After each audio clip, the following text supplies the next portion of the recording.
किंतु साथ में ही देखिए कि हम सबको एक बात तो बड़ा अच्छे से पता है, ये संसार रूपी युद्ध या तो फिर ये जगत संसार, इस संसार में हम सबके लिए जो चैलेंजेस है दिन प्रतिदिन की, ये जो स्ट्रेस प्रकट होता है, उसके सामने हम लोग खुद कभी कभी हार जाते हैं। अभी कुछ दिनों पहले मेरी एक डिवोटी के साथ में बात हो रही थी। उसने मुझे कहा कि देख वो एक बड़ी आईटी कंपनी में जॉब करती है।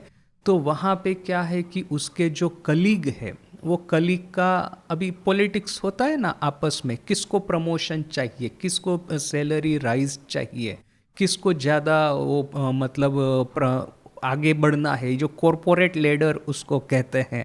ये कॉरपोरेट जगत की ये सीढ़ी है, इस सीढ़ी के ऊपर में सबसे ज़्यादा आगे किसको बढ़ना है, किसको अपनी सीवी स्ट्रांग बनानी है, वगैरह वगैरह। तो ये ऑफिस में इतना पॉलिटिक्स होता है। एक को कलीग है, वो झूठ मूठ का आक्षेप इनके ऊपर में लगाता है, फिर ये मैनेजर भी कुछ नहीं कर पाता। तो ये डिवोटी ने मुझे कहा कि वो शाम को घर आकर के इतना एग्जॉस्ट हो जाती है कि क्या करे। तो देखिए कि हम सबके जीवन में युद्ध तो है ही है। अर्जुन के जीवन में वो सही सही धर्म और अधर्म में युद्ध था। हमारे जीवन में देखें तो दिन प्रतिदिन की ये चैलेंज है, वो है हमारे लिए युद्ध। अभी इस युद्ध में हम किस तरह से जीत पाए। यदि कोई कलीग हमारे साथ में इस तरह से अन्याय करता है, हमारा मैनेजर या बॉस हमारे साथ में अन्याय करता है, डोमेस्टिक चैलेंज होती है, लड़की विवाह करके अपने पति के घर जाती है, तो वहाँ पे उसको सब चैलेंजेस का सामना करना पड़ता है। Mother in law father in law का नेचर अच्छा नहीं है, कभी कभी हस्बैंड का भी अच्छा नहीं होता नेचर। मुझे एक डिवोटी ने एक बार कहा था कि उसका हस्बैंड उसको मारता है।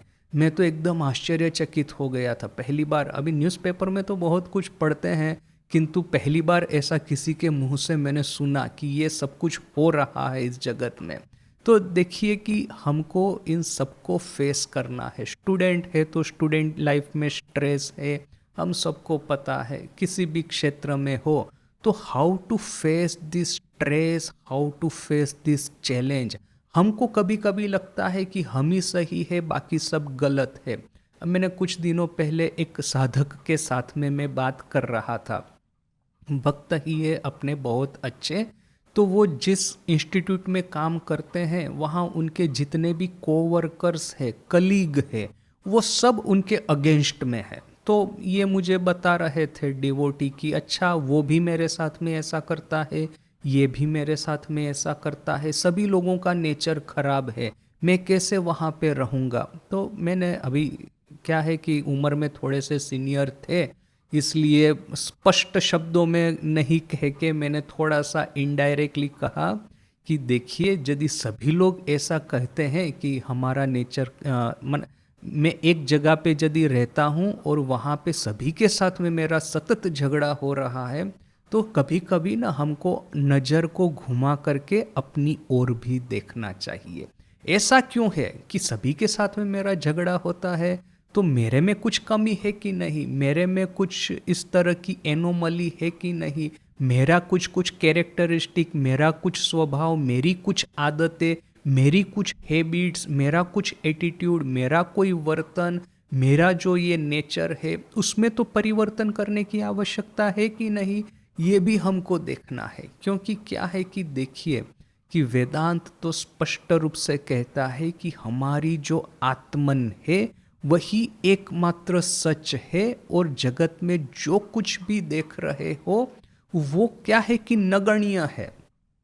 इस अर्थ में मिथ्या या असत्य ऐसा नहीं करके इस तरह से सोचना चाहिए कि जगत में जो कुछ भी देखते हैं हम लोग, वो सब हमारे लिए एक लर्निंग प्रोसेस है।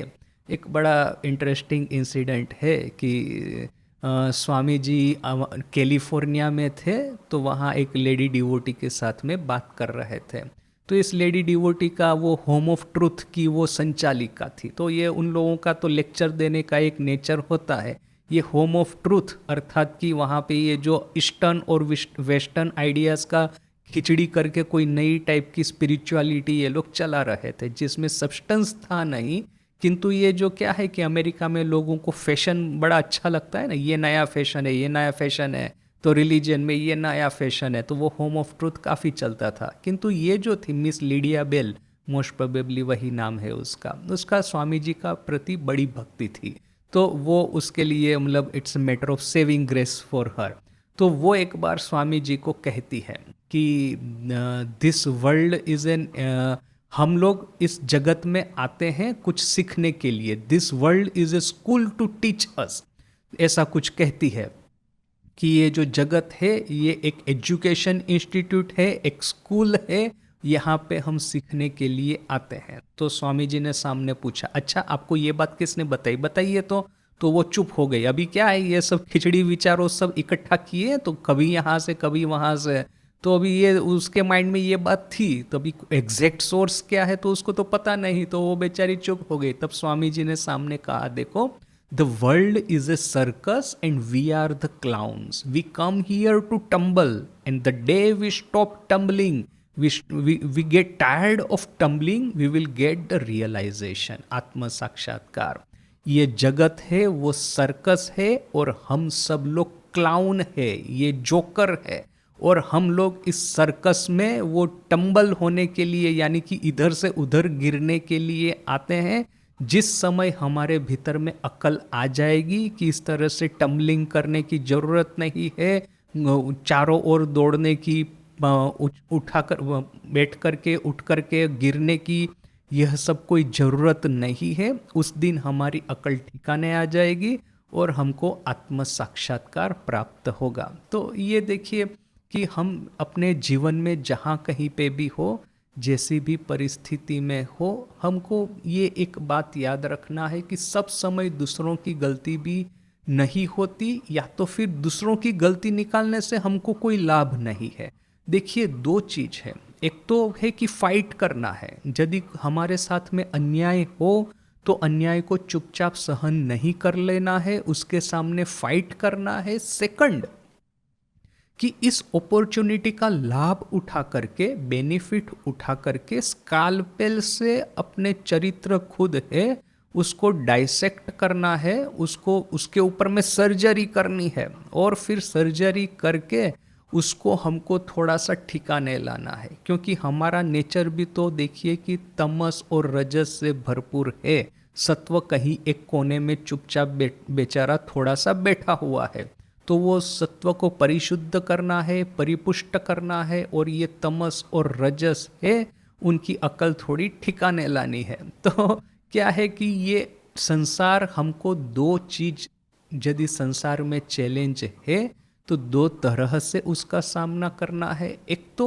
चैलेंज को फाइट करना है, ये जो हमारे भारत में 1000 साल से होता रहा कि ये जो एक के बाद एक विदेशी आक्रमणकारी आते गए और उनके सामने हम लोग हाथ जोड़ करके बैठे रहे कि हमारा जैसा कर्म है वैसे ही हम भुगतेंगे, what goes around it comes around, हमने पाप किए हैं तो अभी हमको ये कर्म भुगतने हैं, ऐसा बोल करके जो बैठ गए तो 1000 साल तक हम गुलाम रहे। तो इस तरह की गलती फिर कभी नहीं करनी।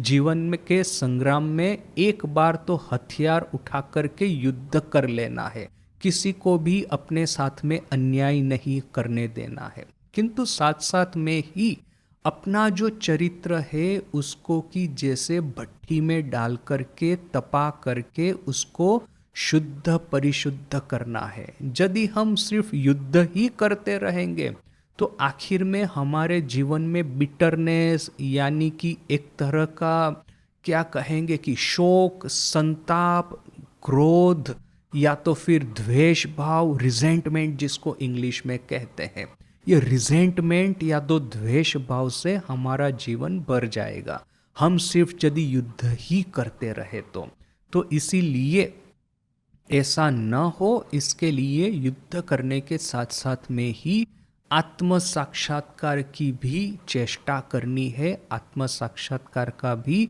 प्रयास करना है। यदि ये दोनों चीजें हम एक साथ में न करें, जैसे भारत के साथ में हुआ, एक एक्सट्रीम या तो दूसरे एक्सट्रीम, ये दोनों एक्सट्रीम में हम लोग इधर से उधर पटकते रहे।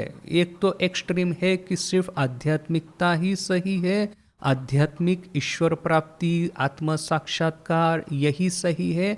यदि विदेशी आक्रमणकारी आते हैं तो फिर उसका डट करके मुकाबला करने की जरूरत नहीं है, क्योंकि यह सब हमारे कर्म के फल के अनुसार हमको पनिशमेंट देने के लिए आते हैं।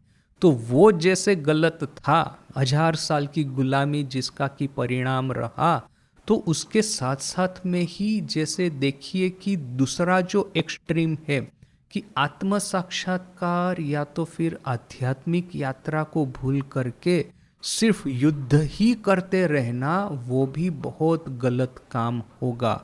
हमने देखा कि किस तरह से first world war, second world war और ये न्यूक्लियर अटैक ऑन जापान, इन 3 घटना ने क्या भयानक परिस्थिति ला करके खड़ी की थी इन 1940s 1950s में। और उसके बाद में ये कोल्ड वॉर स्टार्ट हुआ, रशिया और अमेरिका के पास में हजारों हजारों न्यूक्लियर वेपन है, एक दूसरों के सामने में न्यूक्लियर वेपन तान करके खड़े हैं।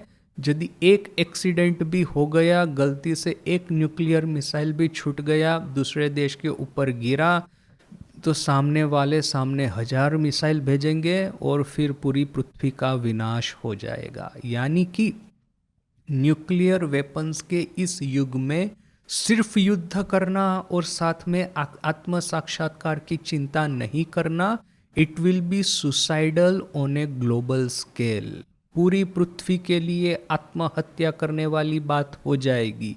इसीलिए गीता का जो संदेश है, देखिए कि एक और तो यहाँ पे भगवान कृष्ण अर्जुन को कहते हैं कि तुम यह जो अपनी दुर्बलता है, कायरता है, उन सबको फेंक करके फिर से उत्तिष्ठत जागृत, फिर से उठ करके युद्ध करने के लिए लग जाओ। अपने हृदय को फिर से फोर्टिफाइड करो, फिर से अपने शरीर मन प्राण में साहस और वीर्य का संचार करो। इतना तो भगवान कृष्ण कहते हैं, किंतु साथ साथ में ही फिर आत्म तत्व का, फिर ये 3 गुण क्या है, सांख्य क्या है, योग क्या है, वेदांत क्या है, आत्मन क्या है, भगवान कृष्ण का खुद का सही सही स्वरूप क्या है, वो सब कुछ अर्जुन के सामने प्रकट करते हैं। यानी कि देखिए कि युद्ध भी करना है एक हाथ से, और दूसरे हाथ से हमको आत्म साक्षात्कार के लिए जितना मेहनत हम युद्ध करने में लगाते हैं, उतनी ही मेहनत हमको आत्म साक्षात्कार करने में लगानी है। तो यह है भारतीय परंपरा। अनफॉर्चुनेटली